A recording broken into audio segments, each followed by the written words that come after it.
எல்லாருக்கும் வணக்கம். Welcome to Pen speaks.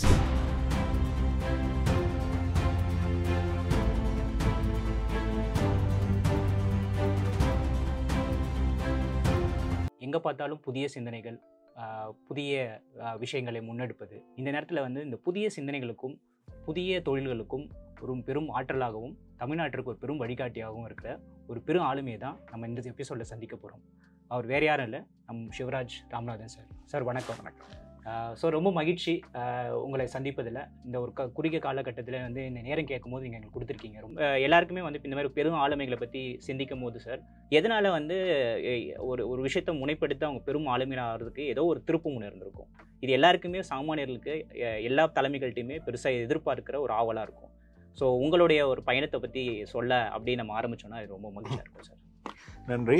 முதல்ல நான் பெரும் ஆளுமையெல்லாம் கிடையாது. நான் ஒரு சாதாரண பர்சன். ஏதோ நம்மளுடைய வாழ்நாளில் தமிழ் சமூகத்துக்கு ஏதோ ஒரு கான்ட்ரிபியூஷன் பண்ணணும்னு நினைக்கிற ஒரு பர்சன், அவ்வளோதான்.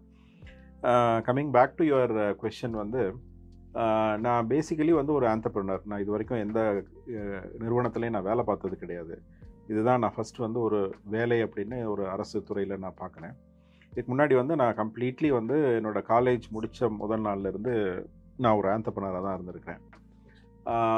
அது ஒரு ரொம்ப நீண்ட ஸ்டோரி. பட் நேரம் கருதி நான் ரொம்ப சுருக்கமாக நான் சொல்கிறேன். சொல்லுங்கள் சார்.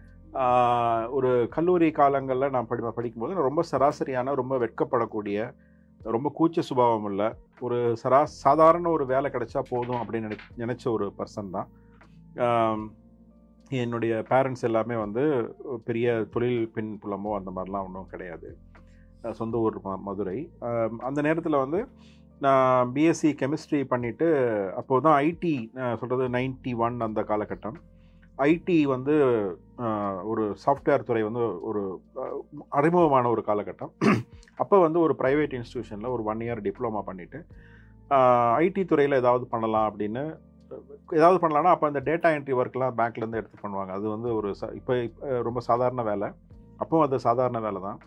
அந்த மாதிரி ஒரு வேலை கிடைச்சா கூட போதும், அல்லது ஏதாவது ஒரு இன்ஸ்டியூட்டில் ஒரு இன்ஸ்ட்ரக்டர் வேலை கிடைச்சா போதும், அந்த காலகட்டத்தில் ஒரு 1500 ரூபா 2000 ரூபா சம்பளம் கிடைச்சா போதும் அப்படிங்கிற ஒரு மனநிலையில் இருந்த ஒரு ஆள் தான். அப்போது அந்த நான் படித்த அந்த ஃபைனல் இயர் படிக்கும்போது, அதுக்கப்புறம் இந்த 1 இயர் டிப்ளமா படிக்கும்போது எனக்கு ஏன்னா நீங்கள் கேட்ட அந்த ஒரு கேள்வி அதுக்கான பதில் ஒரு சில பேருக்கு நம்ம பார்க்குற ஒரு சில பேருக்கு அது ஒரு ஒரு இன்ஸ்பிரேஷனை கொடுக்கும் அப்படின்னு நான் சொல்கிறேன். எல்லாருக்கும் ஒரு படைப்பாற்றல் இருக்குது, அல்லது ஒரு சில விஷயங்களை குறைவாகவோ அதிகமாகவோ சாதிக்கக்கூடிய ஒரு சக்தி எல்லா மனிதனாக பிறந்த ஒரு ஆணுக்கும் பெண்ணுக்கும் இருக்குது.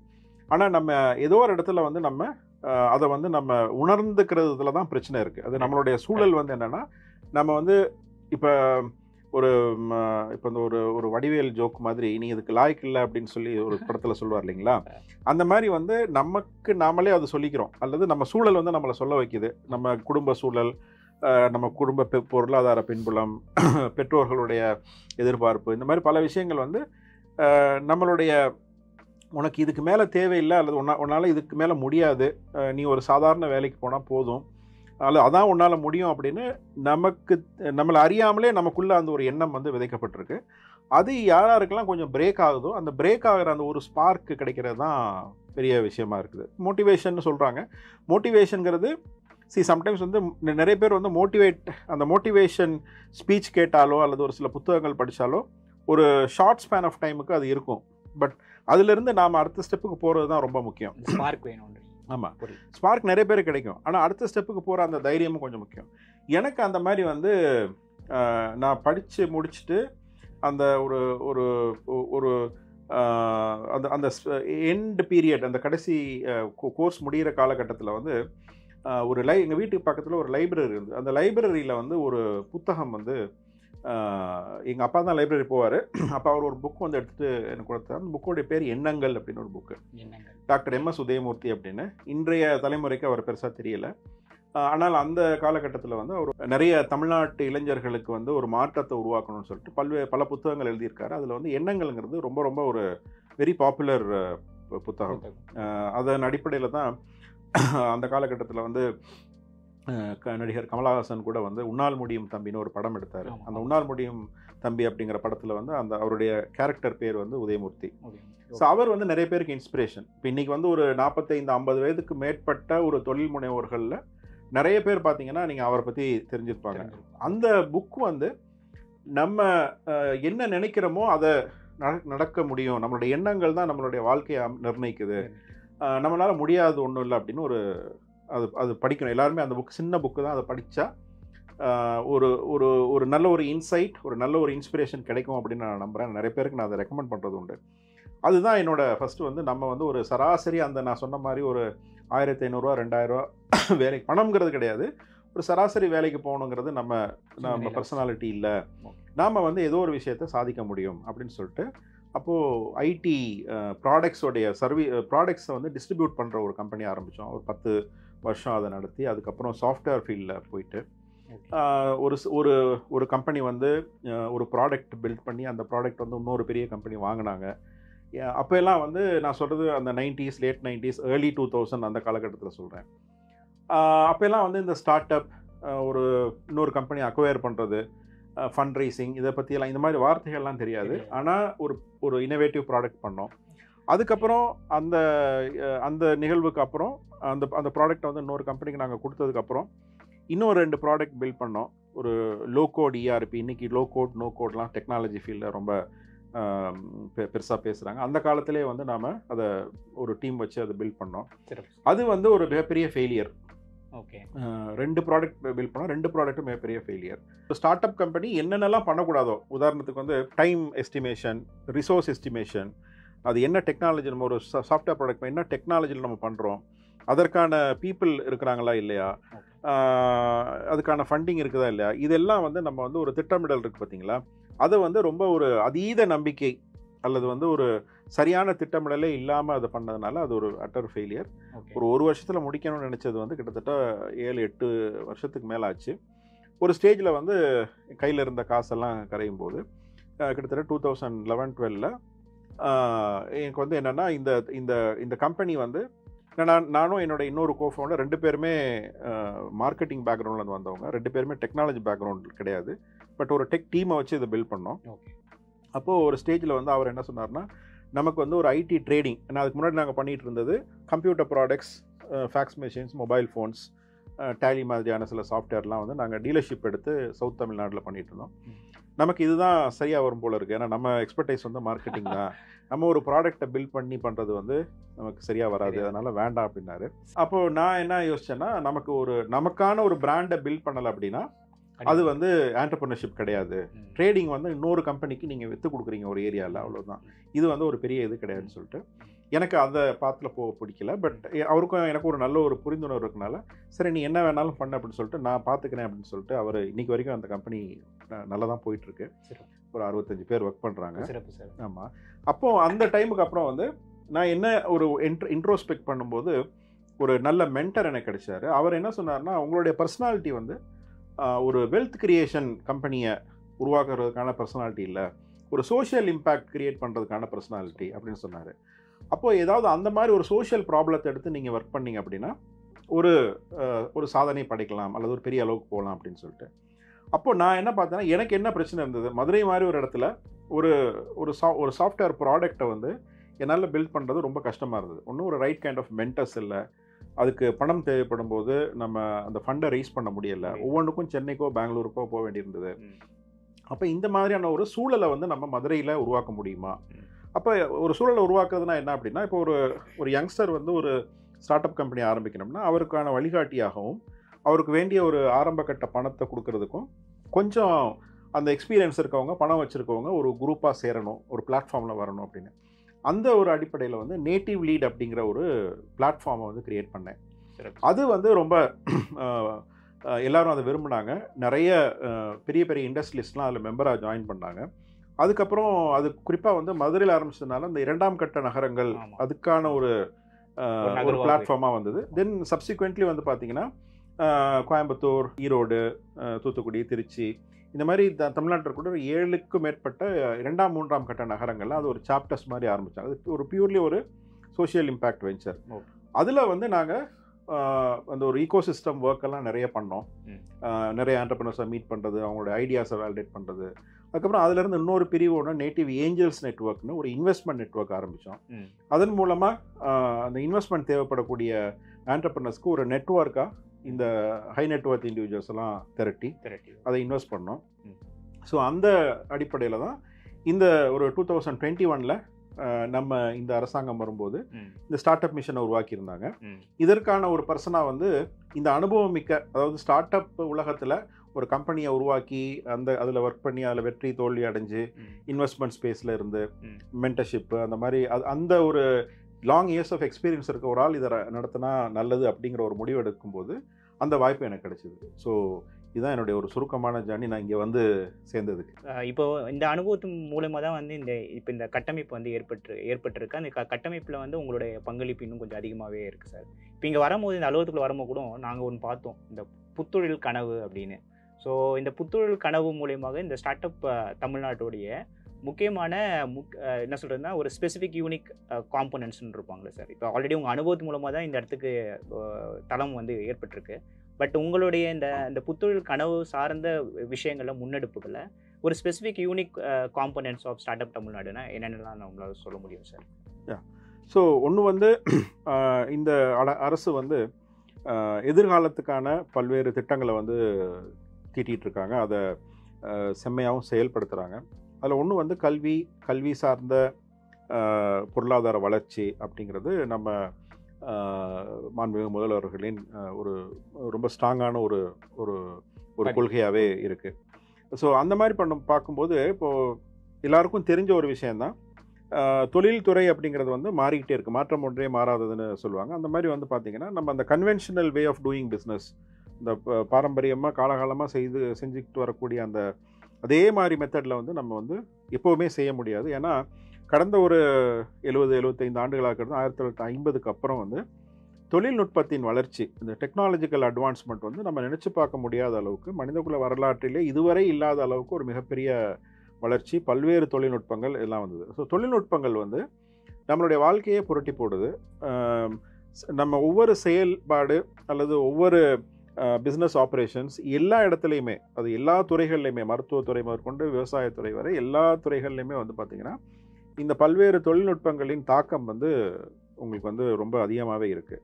இந்த தொழில்நுட்பங்களை நீங்கள் பல்வேறு விதமாக பயன்படுத்துகிற அந்த முறையில் வந்து பார்த்திங்கன்னா புதிய தொழில் வாய்ப்புகள் உருவாகுது. அதாவது ஒரு நல்ல ஐடியாவும் ஒரு தொழில்நுட்பமும் சங்கமிக்கும் போது ஒரு புதிய தொழில் வாய்ப்பு உருவாகுது அப்படின்னு நம்ம சொல்லலாம். அப்போ இதுதான் நம்ம இனோவேஷன் சொல்கிறோம். இது வரைக்கும் ஒரு தீர்க்கப்படாத ஒரு தேவை அல்லது பிரச்சனையை நீங்கள் ஐடென்டிஃபை பண்ணி அதற்கு வந்து ஒரு தொழில்நுட்பம் சமயத்தில் ஒரு தொழில்நுட்பம் கூட நீங்கள் தேவையில்லை, ஒரு இனோவேட்டிவ் பிஸ்னஸ் மாடலே கூட போதும்.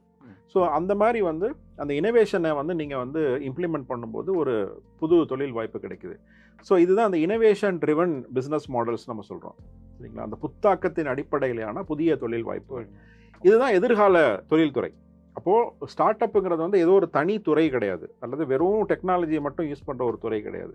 தொழில்துறையோடைய ஒரு பரிணாம வளர்ச்சியில் அடுத்த கட்டம். அப்போது அதற்கான ஒரு சூழலை வந்து நம்ம மாநிலத்தில் உருவாக்கணும் அப்படிங்கிறது ஒரு அரசின் கடமை. அப்படிங்கிறது சரியான நேரத்தில் மாண்புமிகு முதல்வர்கள் உணர்ந்து இந்த மாதிரியான ஒரு அமைப்பை ஏற்படுத்தி இதற்கு வந்து அது சார்ந்த அனுபவம் மிக்கவங்களை போட்டு பண்ணணும் அப்படின்னு சொல்லிட்டு இந்த இதை எஸ்டாப்ளிஷ் பண்ணாங்க. ஸோ இந்த மேண்டேட் என்ன அப்படின்னு பார்த்தீங்க அப்படின்னா, இந்த சூழல், அதில் சூழமைவுன்னு நம்ம சொல்லலாம், ஈகோசிஸ்டம். தமிழ்நாட்டில் வந்து ஒரு இளைஞர் அல்லது ஒரு இளம்பெண் ஒரு ஐடியாவோடு இருக்கிறாங்க, நாம் ஒரு விஷயத்தை உருவாக்கணும், ஒரு நிறுவனத்தை உருவாக்கணும், ஒரு புதிய தொழில்நுட்பத்தை உருவாக்கணும், பல பேருக்கு வேலை கொடுக்கணும். இந்த சிந்தனையில் முதல்ல அந்த சிந்தனையை தூண்டுறது ஃபஸ்ட்டு ஸ்டெப்பு. அந்த சிந்தனை இருக்கிறவங்களை வந்து அதுக்கு அடுத்தடுத்த ஸ்டெப்புக்கு போகணும். இப்போ என்ன மாதிரி வந்து பல கஷ்டங்கள் பட்டு நம்ம வந்து ஒரு கம்பெனியை உருவாக்கி கொண்டு வந்தோம். இது மாதிரி நிறைய பேர் வந்து கடந்த பல வருடங்களில் ஒரு தொழிலை ஆரம்பித்து பண்ணுறதுங்கிறது ரொம்ப ஒரு பெரிய சவாலாக இருந்தது. இப்போ அந்த சவால்களை வந்து ரெண்டு விதமான சவால் வரும். ஒன்று உங்களுடைய அகச்சூழல், இன்னொன்று புறச்சூழல். அகச்சூழல்ங்கிறது வந்து நீங்கள் உங்களுடைய எண்ணங்கள், உங்களுடைய சிச்சுவேஷன், நீங்கள் எப்படி திங்க் பண்ணுறீங்க, உங்கள் ஃபேமிலி, அது மாதிரி. புறச்சூழல்ங்கிறது வெளியில் உங்களுக்கு என்ன வாய்ப்பு இருக்குது, இன்வெஸ்ட்மெண்ட்டுக்கான வாய்ப்பு இருக்கா, ஒரு வழிகாட்டுதலுக்கான வாய்ப்பு இருக்கா. அப்படி இல்லைன்னா உங்களுடைய அகச்சூழலை என்ன செய்யும்னா எங்கேயுமே உங்களுக்கு ஒரு வழி காமிக்காது. அப்போ ஒரு அரசின் கடமை வந்து அந்த புறச்சூழலை ஏற்படுத்தி கொடுக்குறது. அதுதான் நாங்கள் மெயினாக செஞ்சுட்டு இருக்கோம். சரி, நீங்கள் ஏற்கனவே இப்போ முக்கியமாக அந்த நேட்டிவ் லீட் வரைக்கும் நீங்கள் வரும்போது ஒரு முக்கியமான விஷயத்தை மையப்படுத்தினீங்க. அதாவது சோஷியல் ஆண்டர்பிரினர்ஷிப் பேஸ்ட் பண்ணிய ஒரு சில தொழில் முனைவுகளை வந்து நீங்கள் அந்த நேரத்தில் வந்து ஹைலைட் பண்ணியிருக்கீங்க. இப்போ ஸ்டார்ட் அப் தமிழ்நாட்டில் இருக்கிற மற்ற எல்லா இந்த மாதிரி புதிய தொழிலுக்கான ஆலோசனைகள் எல்லாமே இதே சார்ந்தும் இருக்கா சார்? அது இல்லாட்டினா இது ஒன்லி பேசிக்லி ஆன் ஒரு பிஸ்னஸ் மாடல் மட்டுமே நம்ம ஃபோக்கஸ் பண்ணுறோமா? நீங்கள் சோஷியல் அப்படிங்கும்போது நிறைய பேர் ஒரு ஒரு குழப்பத்துக்கு போயிடுறாங்க. இப்போ அது 2 விதமாக நீங்கள் பிரிக்கலாம். ஒன்று வந்து எனக்கு குழப்பம் இருக்குது சார். ஆமாம், ஒன்று வந்து நீங்கள் வந்து இப்போ நிறைய பேருக்கு வந்து குறிப்பாக நீங்கள் காலேஜில் போய் கேட்டிங்கன்னா அந்த காலேஜ் ஸ்டூடெண்ட்ஸ்க்குலாம் நிறைய பேருக்கு அந்த ஆர்வம் இருக்கும், நான் வந்து சமூகத்துக்காக ஏதாவது பண்ணணும் அப்படின்னு சொல்லிட்டு. ஆனால் என்னென்னா நீங்கள் ஒரு உங்களுடைய ஒரு வருமானம், உங்களுடைய ஒரு தனிப்பட்ட முன்னேற்றம், அந்த பர்சனல் டெவலப்மெண்ட்டை தாண்டி வந்து நீங்கள் அதை செய்கிறது ரொம்ப கஷ்டம். ஏன்னா உங்களுக்கு ஃபேமிலியிலேருந்து எதிர்பார்ப்பு இருக்கும், அல்லது நாளைக்கு ஒரு திருமணம் ஆகும்போது அந்த குடும்பத்தில் நம்ம செய்யணும் அப்படிங்கிறது போது அந்த நம்மளுடைய தனிப்பட்ட பொருளாதார தேவைகள் ரொம்ப முக்கியம்.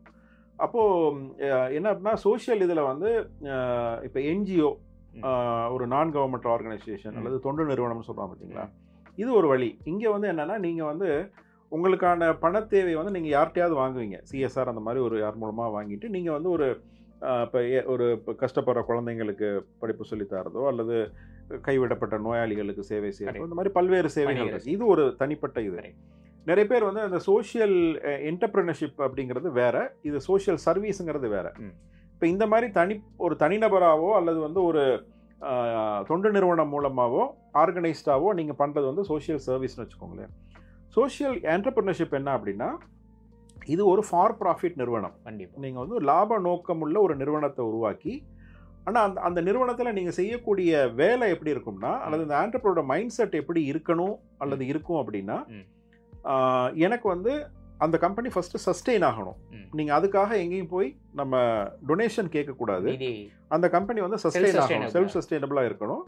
பட் அதனுடைய அவுட்கம் இருக்குது பார்த்தீங்களா, அந்த அவுட்கம் வந்து பெரும்பாலும் நீங்கள் பணம் அப்படிங்கிறது உங்களுக்கு செகண்டரியாக இருக்கும். அதாவது வெல்த் கிரியேஷன். எனக்கான இப்போ நான் வந்து ஒரு ஃபவுண்டராக இருக்கேன், எனக்கு நாளைக்கு வந்து ஒரு ஒரு லக்ஸரி கார் வாங்கணும், ஒரு பெரிய வீடு வாங்கணும், நிறைய லேண்ட் வாங்கணும், பெரிய பேங்க் பேலன்ஸ் இருக்கணும். இந்த ஆஸ்பிரேஷன்ஸ் வந்து நிறைய ஃபவுண்டர்ஸ்க்கு இருக்கும்.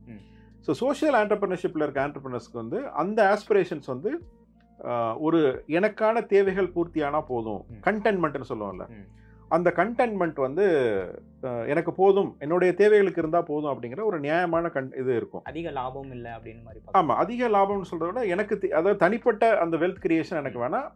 அப்போ என்னுடைய மாடல் வந்து நான் அப்படி அந்த பிஸ்னஸ் மாடலை வந்து ஒரு டிஸ்ட்ரிபியூட்டட் வெல்த் சிஸ்டமாக பண்ணலாம். அல்லது வந்து நான் வந்து ஒரு நிறைய பேருக்கு இப்போ ஒரு ஊரக பகுதிகளில் அல்லது வந்து ஒரு ரூரல் சைடில் அவங்களுடைய வாழ்வாதார மேம்பாடு, அதுக்கு வந்து ஃபோக்கஸ் இருக்கணும். அந்த அந்த ரிட்டர்ன் ஆன் இன்வெஸ்ட்மெண்ட் வந்து பணத்தினால வரணும்னு அவசியம் கிடையாது, சோஷியல் இம்பேக்ட்னால வர முடியும். அந்த சோஷியல் இம்பேக்டை நீங்கள் எப்படி மெஷர் பண்ணுவீங்கன்னா, ஒரு உதாரணம் சொல்கிறேன்.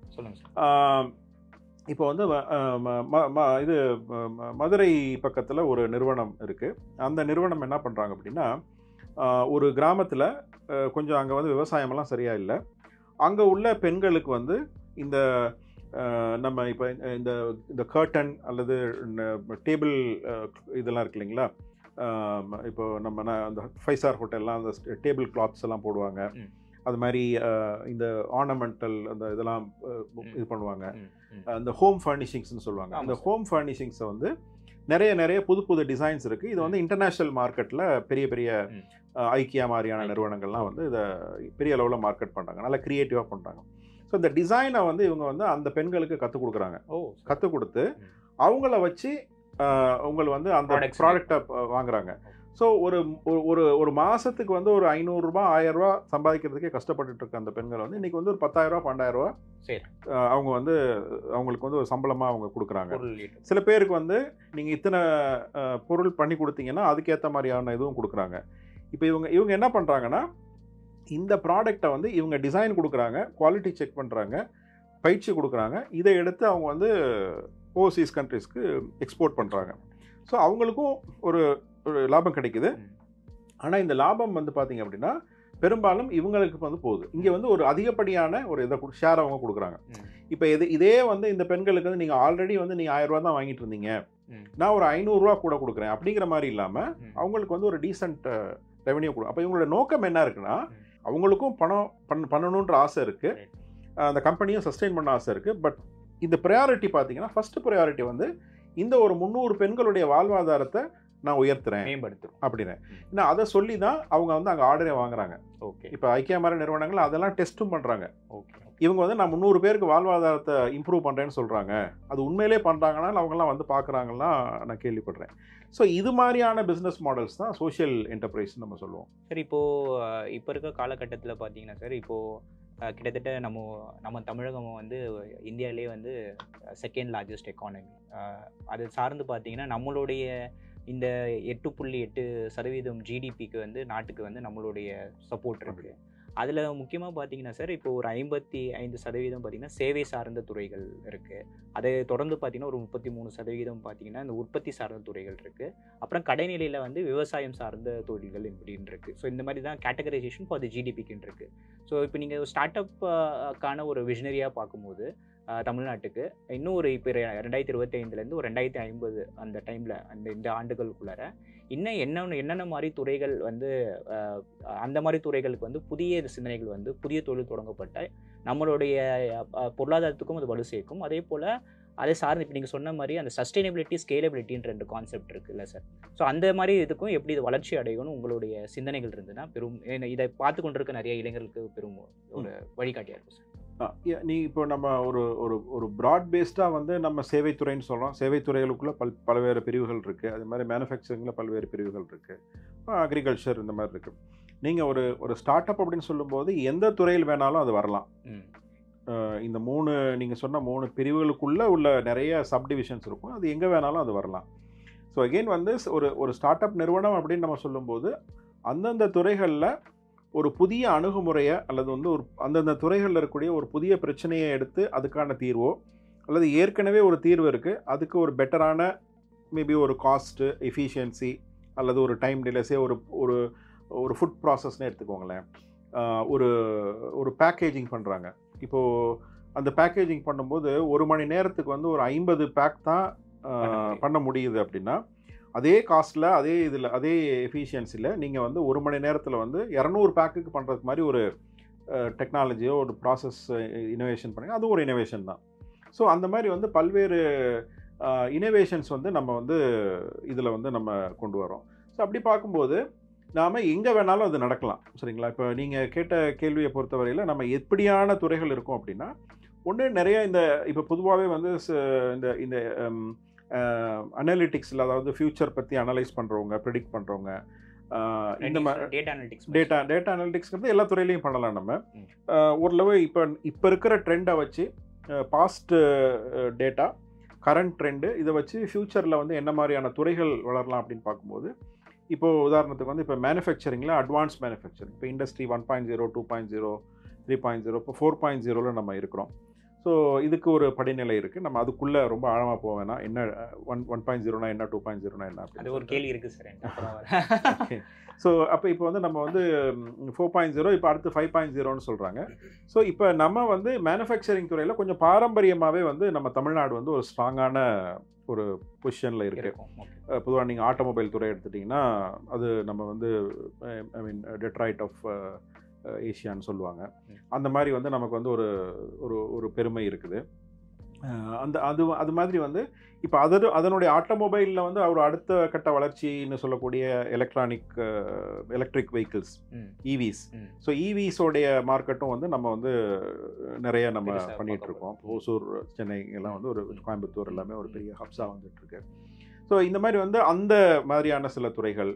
அப்புறம் ஸ்பேஸ் டெக் மாதிரியான துறைகள். இப்போ அதுவும் வந்து முன்னாடி வந்து எல்லாமே ஒரு கவர்மெண்ட் கண்ட்ரோல்டாக இருந்தது. இப்போ வந்து நிறைய ப்ரைவேட் கம்பெனிஸாக இருக்குது. இப்போ சென்னையிலேருந்து ஒரு நிறுவனம் அக்னிகூல்னு ஒரு இது வந்து ஃபஸ்ட்டு ஒரு சேட்டலைட்டை வந்து அவங்க வந்து 3D பிரிண்டர் மூலமாக பண்ணி இந்தியாவிலே ஃபஸ்ட்டாக வந்து அது பண்ணியிருக்காங்க. அது ஒரு சென்னை சார்ந்த நிறுவனம் தான். இன்னும் நாம் இங்கே ஸ்டார்ட் அப் டிஎன்லேருந்தே இப்போ ஆர்பிடைடுன்னு ஒரு நிறுவனத்துக்கு நம்ம இன்வெஸ்ட் பண்ணியிருக்கோம். அவங்க வந்து உலகத்தில் வந்து ஸ்பேஸ் ஸ்டேஷன் ரீஃபியூலிங், அதாவது நீங்கள் வந்து நிறைய ஆர்பிட்டில் நிறைய சேட்டலைட்ஸ் ஃப்ளோட் ஆகிட்டே இருக்குது.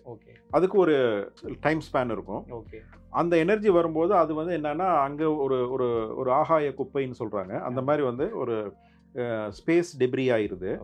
அந்த இதுக்கு வந்து ஃபியூயல் பண்ண முடியுமா ஓ அப்படின்ற ஒரு டெக்னாலஜியில் ஒர்க் பண்ணிட்டு இருக்காங்க. ஓ சரி. இதெல்லாம் ரொம்ப அட்வான்ஸ் டெக்னாலஜி. உலகத்திலே 2-3 கம்பெனிஸ் தான் அந்த ஆராய்ச்சியில் இருக்காங்க, R&Dல இருக்காங்க. ஓகே. ஸோ இவங்க வந்து அது நம்ம தமிழ்நாட்டை சேர்ந்த ஒரு கம்பெனி தான். நம்ம கவர்மெண்ட்ல இருந்தே அவங்களுக்கு வந்து நம்ம இன்வெஸ்ட் பண்ணியிருக்கோம். ஓகே. இப்போ அடுத்த கட்ட ஃபண்ட் ரைசிங்கில் அவங்க இருக்கிறாங்க. ஓகே. ஸோ இந்த மாதிரி ஸ்பேஸ் டெக்கு ம். இப்போ நம்ம திருநெல்வேலி பக்கத்தில் ம். குலசேகரப்பட்டினம் அந்த ஏரியாவில் வந்து இந்த ஸ்பேஸ் பார்க் வருது. ஆமா. ஸோ அந்த மாதிரியான ஏரோஸ்பேஸ் சம்பந்தமான ட்ரோன் மற்றபடி இந்த மாதிரி ஸ்பேஸ் டெக்கு இது வந்து ஒரு ஃபியூச்சரிஸ்டிக். இது ஃபார்மா சைட்லேயும் லைஃப் சயின்சஸும் ஒரு ஃபியூச்சரிஸ்ட் டெக்னாலஜி. தென் எல்லாரும் பேசக்கூடிய ஆர்டிஃபிஷியல் இன்டெலிஜென்ஸ், ஏஐஎம்எல் இந்த ரொபாட்டிக்ஸ், இந்த கலவை, இந்த மாதிரியான விஷயங்கள் வந்து ஒரு ஃபியூச்சரிஸ்டிக் இது இருக்குது.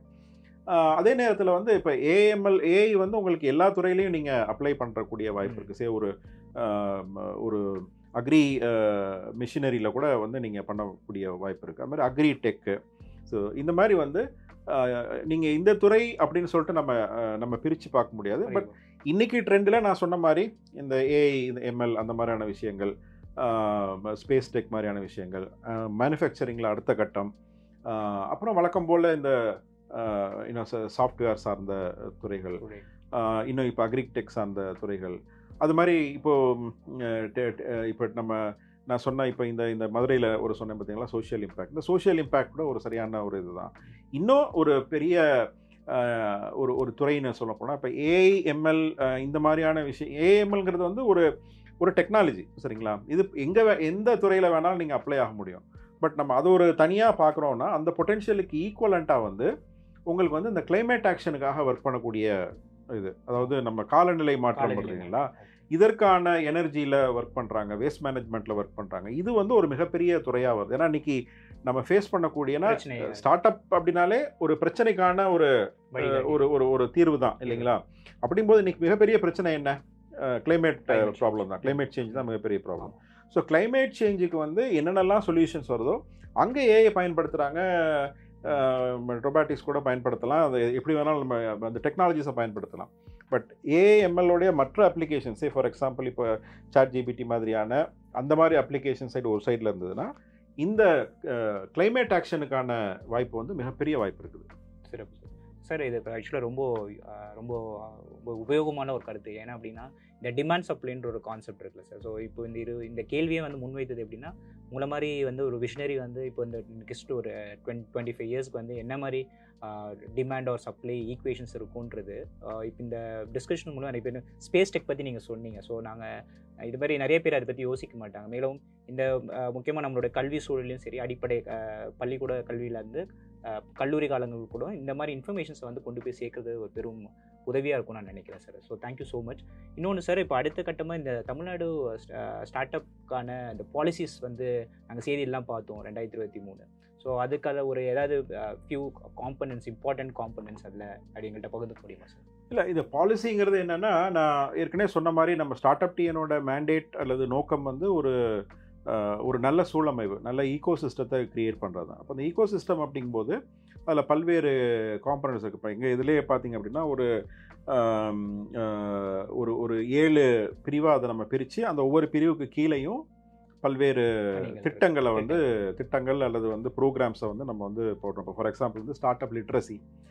ஏன்னா இப்போ லிட்ரஸிங்கிறது என்ன சொல்கிறேன்னா, இப்போ வந்து ஒரு ஸ்டார்ட் அப்னா என்ன, இனோவேஷன்னா என்ன, டெக்னாலஜினா என்ன, இதை எப்படி நம்ம வந்து ஒரு பிஸ்னஸ் மாடலாக மாற்றலாம், இந்த நாலேஜே வந்து பார்த்திங்க அப்படின்னா நிறைய பேருக்கு இருக்கிறது இல்லை, அல்லது அங்கங்கே கேள்விப்படுறாங்க, ஒரு கிளாரிட்டி இருக்கிறது இல்லை. அப்போது ஒரு சராசரியான ஒரு எம்எஸ்எம்இ நிறுவனம், ஒரு மைக்ரோ ஸ்மால் நிறுவனம் அப்படிங்கிறதுக்கும் ஒரு ஸ்டார்ட் அப் நிறுவனத்துக்கும் ஒரு வித்தியாசம் இருக்குது. இப்போ உதாரணத்துக்கு வந்து நம்ம கிளாசிஃபிகேஷனில் ஸ்டார்ட் அப் கம்பெனி வந்து எம்எஸ்எம்இக்கு கீழே வருது. எம்எஸ்எம்இங்கிறது வந்து என்னென்னா மைக்ரோ ஸ்மால் மீடியம் என்டர்பிரைசஸ், சரிங்களா? ஸோ மைக்ரோனா என்ன, அதுக்கு வந்து ஒரு 5 கோடி ரூபாய் முதலீடு இருக்கணும் அப்படின்னா, ஆமாம் அது இருக்கும். அது மாதிரி வந்து ஸ்மாலுக்குன்னா அதுக்கு ஒரு டெஃபினிஷன் இருக்குது, இவ்வளோ முதலீடு இவ்வளவு டேர்ன் ஓவர் அப்படின்னு. மீடியம்ங்கிறது 50 கோடி முதலீடு 250 கோடி ரூபா டேர்ன் ஓவர் தான் மீடியம் இண்டஸ்ட்ரீஸ்னு சொல்கிறோம். இப்போது நீங்கள் ஒரு ஸ்டார்ட் அப் கம்பெனின்னு எடுத்துட்டிங்கன்னா, ஒன்று அது புதுதாக ஆரம்பிக்கிற கம்பெனினும் அதை எடுத்துக்கலாம் நாம. அப்போது அப்படிங்கும்போது இந்த மைக்ரோ அல்லது ஸ்மாலுக்குள்ளே அது வந்துடும் இல்லைங்களா? ஆனால் இதுக்கு இந்த ஸ்டார்ட் அப்னு ஏன் அதை சொல்கிறோம், அதையும் மைக்ரோ ஸ்மால்னு சொல்லிட்டு போயிடலாம்ல அப்படின்னா, அதை எப்படி நம்ம வேறுபடுத்தி பார்க்கணும் அப்படின்னா, ஜென்ரலி மைக்ரோ ஸ்மால்னு சொன்னோம்னா டெக்னிக்கலி வந்து ஸ்டார்ட் அப் கம்பெனிஸ் அது கீழே வரும். பட் ஆனால் கன்வென்ஷனலாக இப்போ வந்து ஏற்கனவே ஒரு மாடல் இருக்குது. இப்போ ஒரு டிப்பிக்கல் வெஜிடேரியன் ரெஸ்டாரண்ட் இருக்குது அப்படின்னு வச்சுக்கோங்க, எல்லாருக்கும் புரிகிற அல்லது ஒரு நான் வெஜிடேரியன் ஒரு பிரியாணி கடை இருக்குது. நீங்கள் இதே பிரியாணி கடையை உங்கள் ஊரில் போடுறீங்க அல்லது வந்து இன்னொரு அடுத்த தெருவில் போடுறீங்க, மேபி வித் சம் டிஃபரன்ஸ். என் டேஸ்ட்டு நல்லாயிருக்கும், நான் வந்து அடிஷ்னலாக ஒரு முட்டைக்கு பதிலாக 2 முட்டை கொடுக்குறேன், இந்த மாதிரி சின்ன சின்ன மாற்றத்தை பண்ணி நீங்கள் பண்ணுறீங்க. பட் அதே பிரியாணி கடை தான். கரெக்ட். இந்த சின்ன மாற்றங்களுக்கு வந்து பெரிய ஒரு இது கிடையாது. உங்களுடைய கைப்பக்குவமோ whatever உங்களுடைய அந்த டேஸ்ட்டு தான் அதில் வந்து ஒரு வின்னிங் ஃபேக்டராக இருக்கும் உங்களுக்கு. அப்போ இந்த மாதிரி ஒரு டெம்ப்ளேட் ஏற்கனவே எஸ்டாப்ளிஷ்ட் மாடல் 100 பேர் 1000 பேர் பண்ணிகிட்டு இருக்காங்க, பல வருடங்களாக அந்த அந்த அந்த தொழில் இருந்துக்கிட்டே இருக்குது. அதை நீங்கள் காப்பி பண்ணி அப்படியே பண்ணிங்கன்னா அது வந்து ஒரு சாதாரண மைக்ரோ ஸ்மால். ஆனால் ஒரு புதிய பிரச்சனையை எடுத்து அதுக்கு தீர்வு கண்டிங்கனாலோ அல்லது வந்து ஒரு ஏற்கனவே இருக்கிற ஒரு தீர்வு இருக்குது அதுக்கு பெட்டராக வந்து நம்ம இன்னொரு தீர்வு கண்டா தான் நம்ம ஸ்டார்ட் அப்னு சொல்கிறோம் இல்லைங்களா. அப்போ ஒரு மைக்ரோ ஸ்மால்ங்கிறது எப்போ வேணாலும் ஒரு ஸ்டார்ட் அப்பாக மாறலாம். அப்போ ஸ்டார்ட் அப்னா நம்ம வந்து என்ன பண்ணால் இந்த இனோவேஷன் அண்ட் ஸ்கேல் அந்த மாதிரி நீங்கள் ஒரு எந்த புது விஷயத்துக்கும் ஒரு வரவேற்பு இருக்கும், அதனால் அது ஃபாஸ்ட்டாக வளரும். ஓகே. ஸோ இந்த இனோவேஷனும் அது விரைவாக வளரக்கூடிய தன்மையும் இருக்கணும். அப்போ இந்த நாலேஜ் எல்லாம் நிறைய பேருக்கு இருக்கிறது இல்லை. சரிங்களா. அப்போ நிறைய பேர் வந்து என்னென்னா ஒரு மைக்ரோ அண்ட் ஸ்மால் கம்பெனியாக இருந்துக்கிட்டு, அதாவது ஒரு டெம்ப்ளேட்டைஸ் கம்பெனியாக ஒரு சின்ன சின்ன மாற்றங்களை பண்ணிவிட்டு நானும் ஒரு ஸ்டார்ட் அப் அப்படின்னு சொல்லி அவங்க நினச்சிட்டு இருக்காங்க. அது வந்து அந்த புரிதல் இருந்தால் தான் அவங்க வந்து அடுத்த கட்டத்துக்கு போக முடியும். எப்படி ஸ்கேல் பண்ணலாம், எப்படி வளரலாம், அதுக்கு எப்படி தொழில்நுட்பத்தை யூஸ் பண்ணலாம், அதுக்கு எப்படி ஒரு இனோவேட்டிவ் பிஸ்னஸ் மாடலை யூஸ் பண்ணலாம், இதுக்கு வந்து பல்வேறு விஷயங்களை வந்து நம்ம அவங்கள்ட்ட கொண்டு போய் சேர்க்க வேண்டியிருக்கு. இதுதான் இது வந்து ஸ்டார்ட் அப் லிட்ரஸி. அப்புறம் வந்து ஒரு இனோவேஷன் இந்த புத்தாக்கத்துக்காக என்னென்னலாம் செய்ய முடியும், இன்வெஸ்ட்மெண்ட்டுக்காக என்னெல்லாம் செய்ய முடியும், மார்க்கெட் ஆக்சஸ்க்கு என்னெல்லாம் செய்ய முடியும், அப்புறம் வந்து இந்த ஸ்டார்ட் அப்ஸை அங்கங்கே எல்லா இடத்துலையும் சப்போர்ட் பண்ணணும், இதுக்கு வந்து நம்ம என்ன செய்ய முடியும். நிறைய ஸ்டேக் ஹோல்டர்ஸ் இருப்பாங்க, மென்டர்ஸ் இருப்பாங்க, இன்வெஸ்டர்ஸ் இருப்பாங்க, இன்குபேட்டர்ஸ் இருப்பாங்க, இவங்களெல்லாம் எப்படி வந்து இதுக்குள்ளே இணைக்க முடியும். அப்புறம் எல்லாத்தையும் தாண்டி ஈக்குவிட்டபிள் க்ரோத், இந்த வளர்ச்சி நம்மளுடைய திட்டங்கள் வந்து எல்லாருக்கும் போய் சேரணும். காஸ்ட்டு, ஜியாகிரஃபி, ஜெண்டர் இதெல்லாம் போய் சேரணும். இதுக்கெல்லாம் வந்து நாம் ஒரு பாலிசியை டிரைவ் பண்ணி அதை வந்து நம்ம இம்ப்ளிமெண்ட் பண்ணுறோம். ஒரு ஈகோ சிஸ்டம்னு பார்த்தீங்க அப்படின்னா நான் சொன்னேன் இப்போ பாலிசியில் சில மேஜர் இதெல்லாம் இருக்குது. இதை இன்னும் கூட வேற ஒரு ஆங்கிளில் சொல்லணும்னா, இப்போ ஒரு ஸ்டார்ட் அப் கம்பெனி ஆரம்பிக்கணும் அப்படின்னு ஒருத்தர் நினைக்கிறார் அப்படின்னா, ஃபர்ஸ்ட் ஆஃப் ஆல் அந்த ஆரம்பிக்கணும் அப்படிங்கிற ஒரு மோட்டிவேஷனே நம்ம கொடுக்கணும். அதுக்கான இன்ஸ்பிரேஷன் விஷயங்கள் நிறைய ஸ்டேட் ஃபுல்லாக பண்ணுறோம்.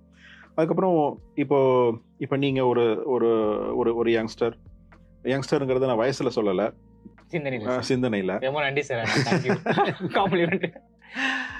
ஏன்னா அது கூட யோசிப்பாங்க, எனக்கு 45 வயசு ஆகுது, நான் ஒரு ஸ்டார்ட் அப் கம்பெனி ஆரம்பிக்க முடியுமா அப்படின் போது நான் என்ன சொல்றதுன்னா, மதுரையில் அரவிந்த் ஐ ஹாஸ்பிட்டல் இருக்கு, அவங்க இன்னைக்கு பல சிட்டிஸ்ல இருக்காங்க.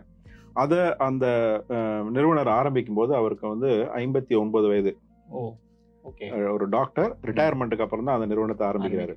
அது மாதிரி இன்னைக்கு நம்ம எல்லாம் சாப்பிட்ற KFC வந்து பார்த்தீங்க அப்படின்னா அவர் அந்த நிறுவனர் ஆரம்பிக்கும் போது 64 வயது. ஸோ வயசுங்கிறது ஒரு பெரிய விஷயம் இல்லை. ஸோ அந்த மாதிரி வந்து யார் ஆரம்பிக்க நினைக்கிறாங்களோ அவங்களுக்கான அதை ஈஸியாக ஆரம்பிக்கிறதுக்கான ஒரு இது இருக்கணும். அதை நீங்கள் ஒரு சின்ன ஒரு குட்டி R&D வந்து நீங்கள் பண்ண வேண்டியிருக்கும். அதுக்கு ஒரு ஃபண்டிங் வேணும். அதற்கான ஃபண்டிங்கை வந்து நம்ம எப்படி கொடுக்கறது? இப்போ டான்சீட்னு எங்களுடைய திட்டம் ஒன்று இருக்குது. அப்புறம் அது தாண்டி வந்து நிறைய கவர்மெண்ட் ஆஃப் இந்தியா ஃபண்டிங்ஸும் இருக்குது. இதெல்லாம் எப்படி கோஆர்டினேட் பண்ணி கொடுக்குறதுங்கிற அந்த ஸ்டெப்பு பண்ணுறோம். அது தாண்டி வந்து நீங்கள் அடுத்த கட்ட வளர்ச்சிக்கு போகும்போது வேற ஃபண்டிங், இப்போ எங்களுடைய நான் சொன்னேன் இந்த ஈக்குவிட்டபிள் க்ரோத் அப்படிங்கிறது ஒரு முக்கியமான ஒரு விஷயம். ஒருங்கிணைந்த வளர்ச்சி, அனைவரையும் உள்ளடக்கிய வளர்ச்சி. மாண்புமிகு முதல்வர்கள் சொல்றது போல அனைவருக்கும் அனைத்தும் அப்படிங்கிறதுல அதில் தமிழ்நாடு SC/ST ஃபண்டுன்னு ஒன்று இருக்குது. அது வந்து பார்த்தீங்கன்னா நம்ம up to 5 crores வரைக்கும் கூட ஒரு கம்பெனியில் இன்வெஸ்ட் பண்ணுறோம். இது 51% அந்த பிரிவினரை சார்ந்தவர்கள் வந்து ஒரு நிறுவனத்தில் பங்கு வச்சுருந்தாங்க அப்படின்னா. பெண்களுக்கான தனிப்பட்ட ஸ்கீம்ஸ் எல்லாம் இருக்குது. இது போக நம்ம TNI-FMCன்னு தமிழ்நாடு அரசின் இன்னொரு நிறுவனம், ஒரு செபி அப்ரூவ்ட் இன்வெஸ்ட்மெண்ட் நிறுவனம் வந்து எமர்ஜிங் செக்டார் சீட் ஃபண்ட் ஒன்று வச்சுருக்காங்க, ஒரு 100 கோடி ஃபண்டு. அந்த ஃபண்டில் வந்து எதிர்காலத்துக்கான தொழில்நுட்பங்கள் இருந்ததுன்னா அதில் அவங்க இன்வெஸ்ட் பண்ணுறாங்க. அது போக வந்து நம்ம டேன் ஃபண்டுன்னு ஒரு பிளாட்ஃபார்ம் இருக்குது. இதன் வழியாக ப்ரைவேட் வெஞ்சர் ஃபண்டிங் கம்பெனிஸ் இவங்களை வந்து நம்ம உள்ளே கொண்டு வர்றோம். இவங்களை வந்து நம்ம ஸ்டார்ட் அப் நிறுவனங்களோட இணைச்சு கனெக்ட் பண்ணி அவங்களுக்கான ஃபண்டிங்கை நம்ம ரைஸ் பண்ணி கொடுக்குறோம். இப்போ கடந்த ஒரு 6 மாதத்துக்குள்ளே வந்து ஒரு 85 கோடி ரூபாய் நம்ம அந்த ப்ரைவேட் ஃபண்டிங் நம்ம ரைஸ் பண்ணி கொடுத்துருக்கோம். ஸோ இந்த ஃபண்டிங்கை தாண்டி வந்து மிக முக்கியமான விஷயம் வந்து மார்க்கெட் ஆக்சஸ். ஏன்னா நீங்கள் வந்து ஃபண்டிங் வாங்குறது தான் ஒரு பெரிய விஷயம் அப்படின்னு ஸ்டார்ட் அப்ஸ் நினச்சிட்டு இருக்காங்க. ஆனால் அது இல்லை. நீங்கள் கஸ்டமர்கிட்ட இருந்து ஃபண்ட் வாங்கணும். அதாவது கஸ்டமர்கிட்ட உங்கள் பொருளை விற்று அவங்க ஆமாம், அப்போ தான் வந்து அந்த கம்பெனி இதாகும். அதுக்கு என்ன சப்போர்ட் பண்ண முடியும்? நீங்கள் கவர்மெண்ட்டுக்கு விற்கணுமா? அதுக்காக சப்போர்ட் பண்ணுவோம். அல்லது கார்பரேட்டுக்கு விற்கணுமா? வெளிநாடுகளில் பண்ணணுமா? இப்போ துபாயில் வந்து ஒரு சப்போர்ட் டெஸ்க் ஆரம்பிச்சிருக்கோம். இன்னொன்று இந்த ஃபைனான்ஷியல் இயரில் வந்து யூஎஸ்லையும் சிங்கப்பூர்லையும் பண்ண போகிறோம்.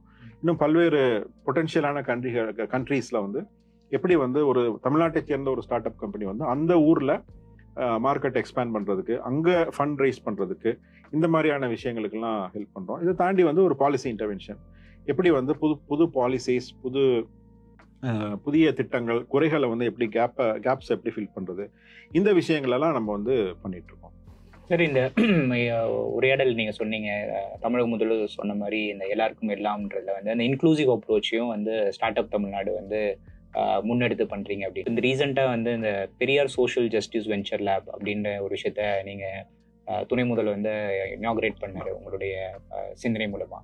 இப்போ அதை பற்றி சில விவரங்கள், அதை எப்படி நீங்கள் இன்னும் திட்டமிட்டிருக்கீங்க? அந்த இன்க்ளூசிவ் அப்ரோச்சில் வந்து அது தெரிய வருது, பட் அதோடைய உட்பிரிவுகள் எப்படி இருக்குது, நீங்கள் எப்படி சிந்திச்சிருக்கீங்க? நிறைய தொழில் முக்கியமாக வந்து அது மூலமாக அந்த பெண்கள், மாற்றுத்திறனாளிகள், அதே மாதிரி 3ஆம் பால் எடுத்தவர், இவங்களுக்கு அந்த விஷயம் வந்து பெரும் உதவியாக இருக்கும். ஏன்னா எப்போதுமே வந்து ஒரு மித்தாக கூட நம்ம நினைக்கலாம்ல சார். இப்போது நிறைய பேருக்கு வந்து ஸ்டார்ட் அப்னாலே எனக்கு தெரிஞ்ச ஒரு 10-15 இயர்ஸ் பிஃபோர் என் அனுபவத்தில் கூட ஐஐடிலேருந்து வரணும், ஐஎம்ல படித்தவங்க, இல்லாட்டினா அதாவது பண வளம் இருக்கணும், இல்லாட்டினா நேரம் இருக்கணும், மனித வளம் இருக்கணும், இவங்களால தான் வந்து எதையும் முன்னெடுக்க முடியுன்ற ஒரு மித் இருக்குது.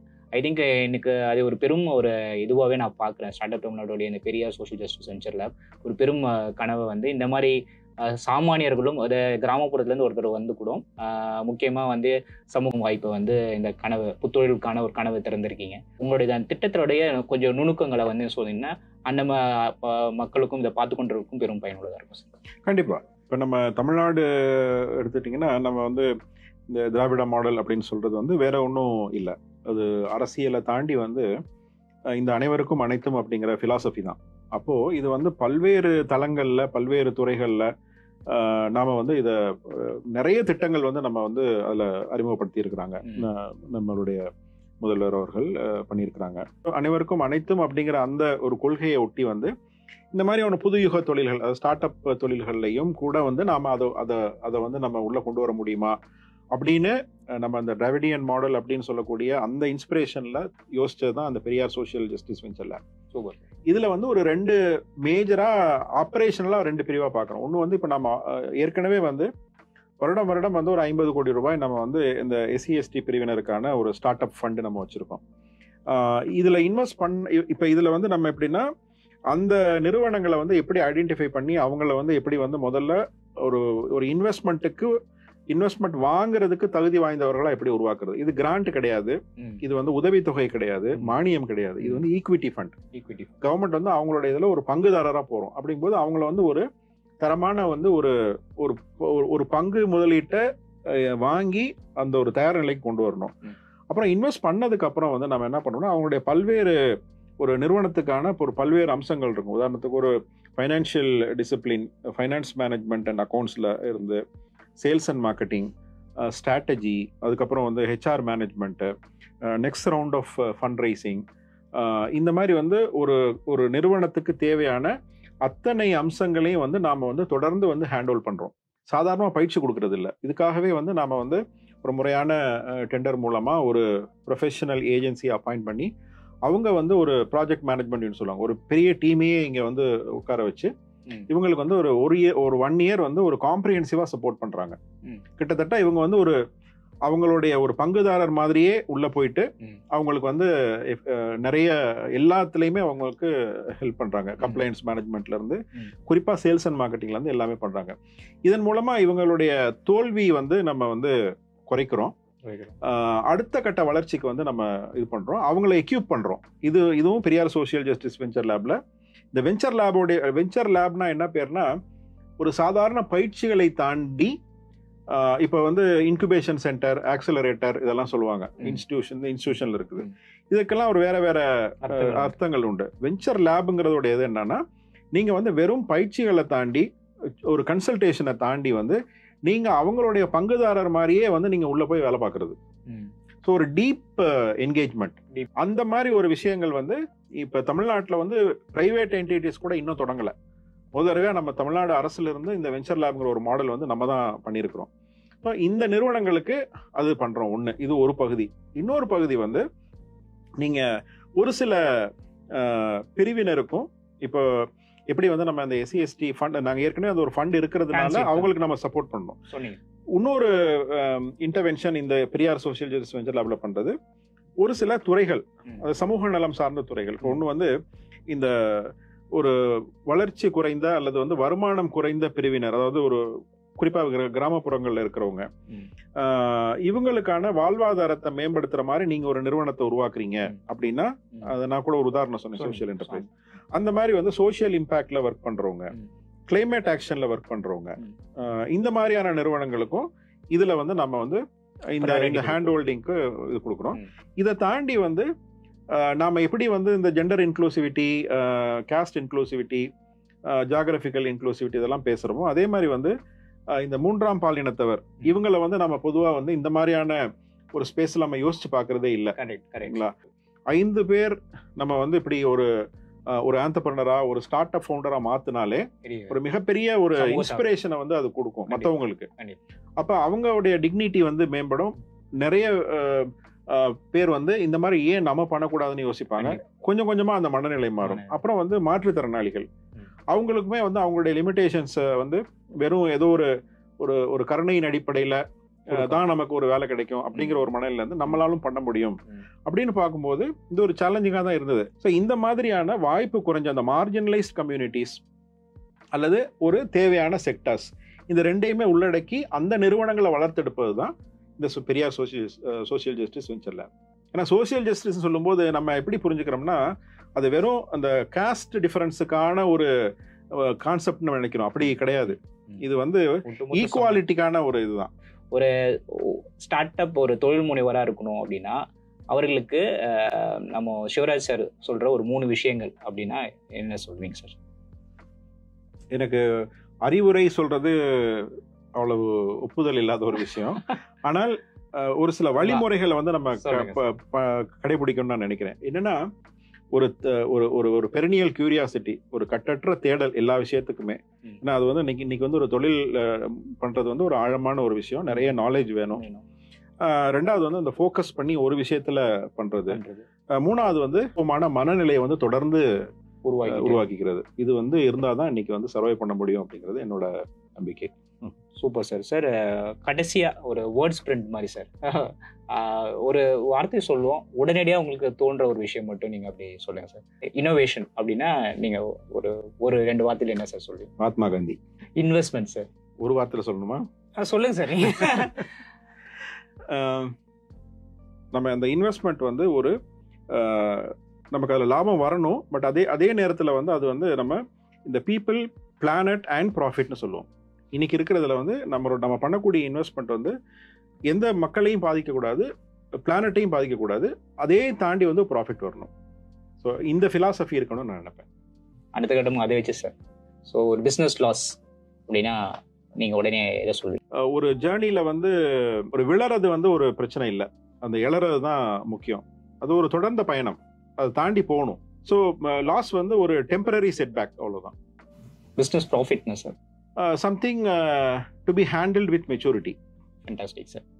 ஸோ ரொம்ப நன்றி சார். ஸோ உங்களுடைய நேரம் எங்களுக்கு கொடுத்து ஒரு பெரும் சிந்தனையை நிறைய பேர்கிட்ட உருவாக்கியிருக்கீங்க. உங்களுடைய வழிகாட்டுதலும் தொடர்ந்து தமிழகத்துக்கும் ஸ்டார்ட் அப் தமிழ்நாடு மூலமாக இருக்கணுன்றதை நாங்கள் வாழ்த்து சொல்கிறோம். நன்றி. Thank you sir. தேங்க்யூ.